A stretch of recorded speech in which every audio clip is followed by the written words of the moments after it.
Welcome you back to the Patrick Netherton Show right here on 1130 The Tiger, 103.3 FM, also streaming on YouTube, Facebook, Twitter, and Twitch. And we welcome in as the Baton Rouge Regional gets set to go.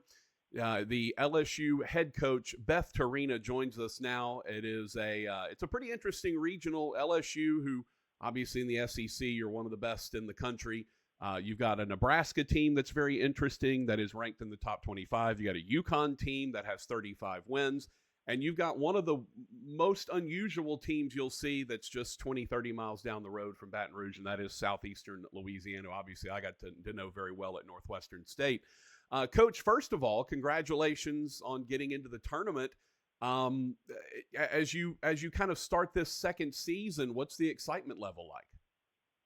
Oh, yeah, our team's excited. They're excited to be included in the field. They're excited to have earned the right to be at Tiger Park this weekend. So a lot of buzz around Tiger Park here this weekend. You know, this is an interesting region because typically it seems like the committee likes to put, one regional team in there, and obviously that's Southeastern Louisiana. And then the other two tend to kind of be crapshoots, and you get Nebraska and UConn. What, if anything, do you know about Nebraska and UConn going into the tournament versus the amount of work that you've had to do to prep for them? Yeah, we've been through all of it. Every team here, trying to make sure we do our homework and know everything we can about them. But, both teams bring big offenses. Both have a lot of home runs. Nebraska's hit 98 home runs this year. So ton of offense from both teams. And then, of course, Nebraska brings a two-time national champion and Jordy Ball on the mound, who transferred from Oklahoma. Yeah. So, a big arm. She's also hit 19 home runs. So find that line anywhere else in the country. 20-something wins on the mound and has hit 19 home runs, hitting 450. Incredible year for her. Incredible year. Obviously it's a tough field, but you want to be battle-tested. So, when we make it out of this one, or whoever makes it out of this one is going to be really battle-tested for the next round. Yeah, it's interesting because, it feels like softball in general, Coach, has gone from a little more of small ball to a little more big ball, a little more sitting back and waiting on the home run. You've obviously been in the game for a bit. What's the evolution of the sport look like to you? Well, it's definitely growing, and these athletes are just continuing to be better and better. I mean, more resources for them, right? More opportunities just with science and things that have grown, whether it be in the weight room or on the field. I think the technology and the opportunities for them to grow just continue to be better and better all the time. Yeah, it's intriguing, right? Because this is a sport maybe unlike any other, right? Where you can have different styles of play and they still work. And obviously Southeastern, who we're going to get to in just a second, is a prime example of that. Some teams are super defensive and pitching reliant. Some teams are offensive reliant. Some teams sit on the home run. Some teams are running. To me, as a guy who's called softball now for a couple of decades, that's part of what makes the game fun, not to mention the condensed field and obviously things can happen a little faster, but just the idea that there can be so many differing styles of play where you're all trying to accomplish the same goal of scoring more runs than the opponent.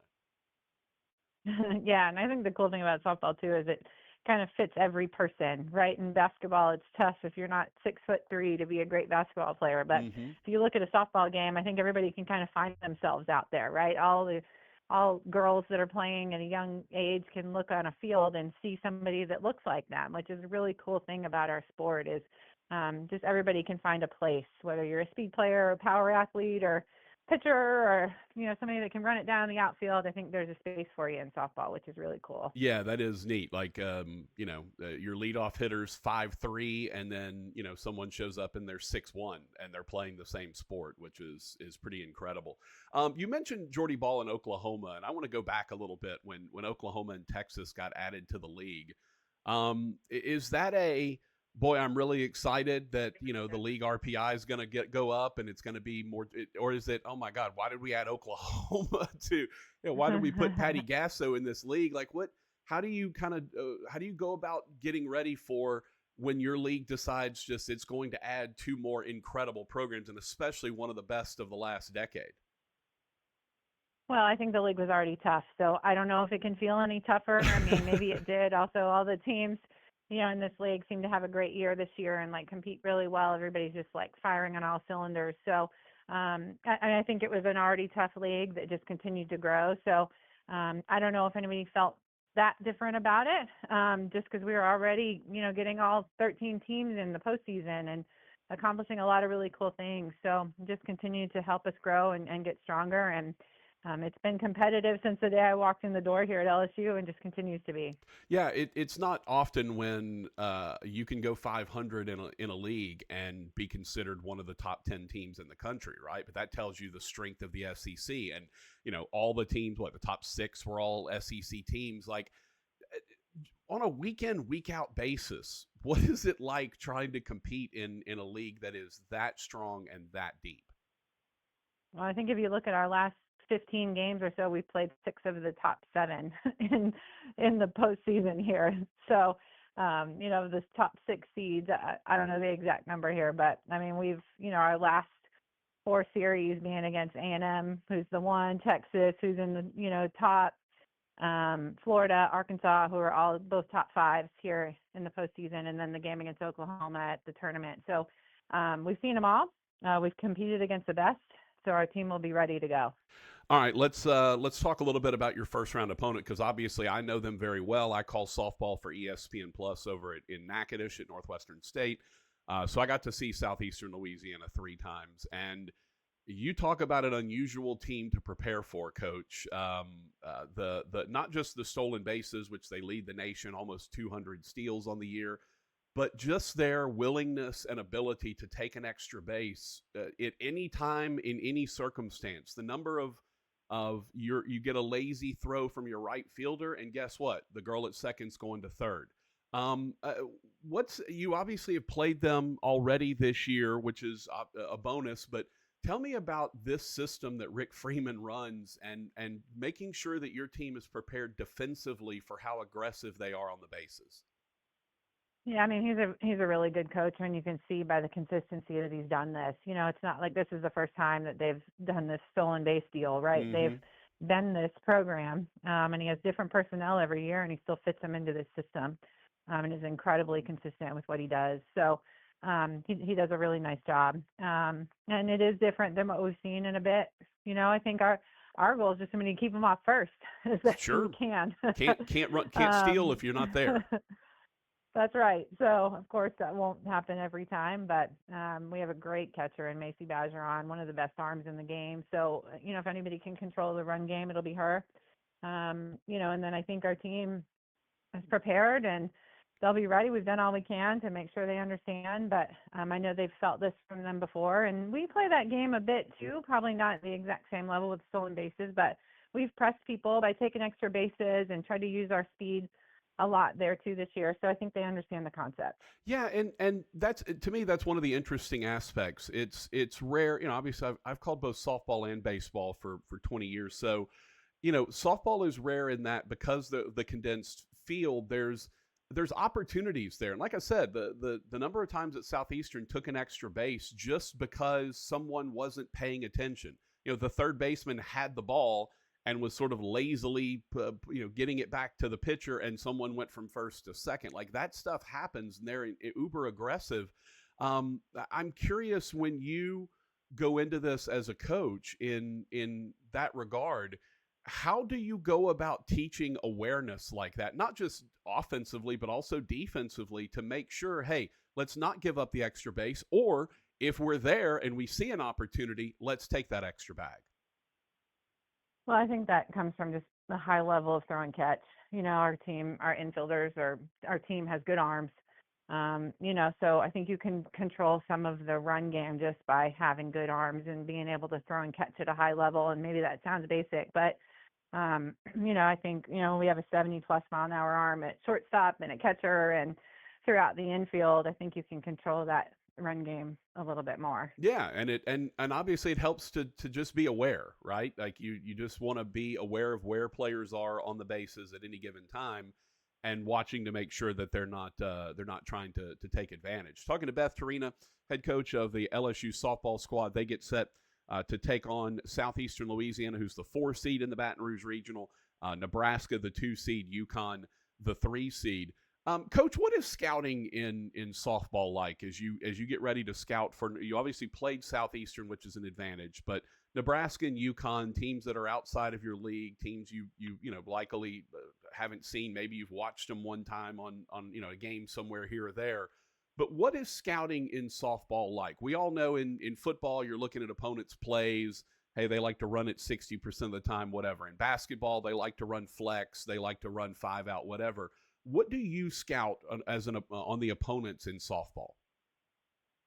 I think we're looking at all of the same concepts, like obviously we're not looking at that, what kind of defense they play like that, but what kind of pitches they hit, what kind of pitches they execute, what do people hit when they throw it, what kind of defense do they play, what kind of arm strength do they have. The list goes on and on. This is why I'm up all night, every night. I don't sleep a lot here. My staff's at the facility all hours of the day. So, the things go on and on. There are bunt percentages and run percentages and counts and name something, and we're scouting it. Yeah, it's pretty wild, the amount of information that's available. How much more information is available to you now than when you started? Oh, it's off the chart. There's a lot of programs out there that, that house all the video, that catalog it, that give us spit out a lot of data that we're able to use, and it's so much more easily accessible. Tell me a little bit about this team this year.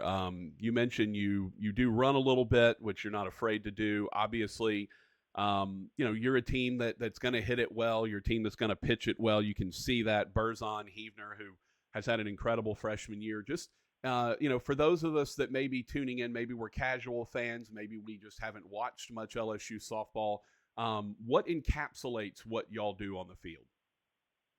I think that we are a speed-based team, so we press defenses. It may not be with a stolen base, but it is going to be by taking an extra base, by running a hard 60 to first base. I think that is our fundamental strength this year. So we do press people with our speed. We turn singles into doubles, things like that. So we're a very athletic lineup throughout. So, and then just a deep pitching staff.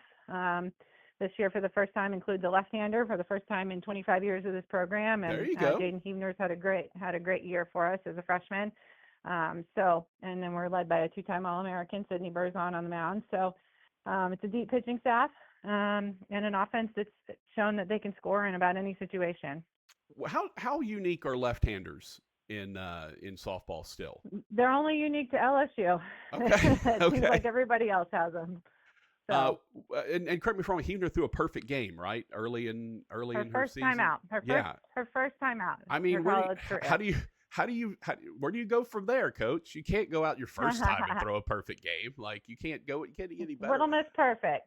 Little Miss Perfect. That's what we were calling her. Nothing wrong with that. Look, it's having a talent like that, but also, as you mentioned, Berzon, who's been so good for so long now. Having that mentorship, I've got to imagine that relationship is fun for you to watch between Berzon and Heavner, because I'm guessing there's a lot of mentorship going on. Yes, definitely. Good morning. Definitely. They're very different, night and day different, different strengths, different personalities. So it's cool to see them play off each other and, work well together as well. I couldn't let you get out of here, Coach, without asking about Tori Edwards and the incredible season she's having. Over 400, 18 homers, over 70 runs driven in. What's made her so special this year? Well, we think she is the best freshman in the country, but take freshman out of her, and we just think she's one of the best players in the country. She's incredibly athletic. She can run. She can hit. She can bench a house. And she's smart. She's smart. She knows how to make a plan at the plate. She knows how to attack a pitcher. So put it all together and you get a really special player, and that's the season that she's had. She can bench a house physically and bench a house mentally, which is you got it. Yeah, that's perfect. Coach, last thing for folks that are going to tune in for the first time, or maybe are thinking about tuning in, why should we tune in for the Baton Rouge Regional this week? Well, it's the toughest regional in the country, so you're going to see great softball. It's going to be all the things, right? I think it's the highest batting average of all the regionals. It's the lowest ERA. There's a lot of cool things about this regional. So, and then a Tiger team that's earned the right to host and will be exciting. Well, you could have at least not thanked the committee for giving you the highest batting average and the lowest ERA in a regional. I don't know if it's the lowest ERA, but there are some pitching numbers that we are number one in. I can't remember them right now. I know 643 Charts has been putting out some of the things, ranking of the regionals, and we're in the top of some of the pitching categories and the hitting categories at this regional. So, fun times, Coach. They couldn't have thrown you in one 17-win team that surprised in their tournament, right? They had to give you Southeastern as the fours, almost won 50 games. So. Yeah, not a 4. They're not a 4. Exactly. Hey, Coach, best of luck this week. Obviously, we're looking forward to you guys hopefully taking care of that regional and moving on, and hopefully making your way onto the College World Series. It'd be a lot of fun.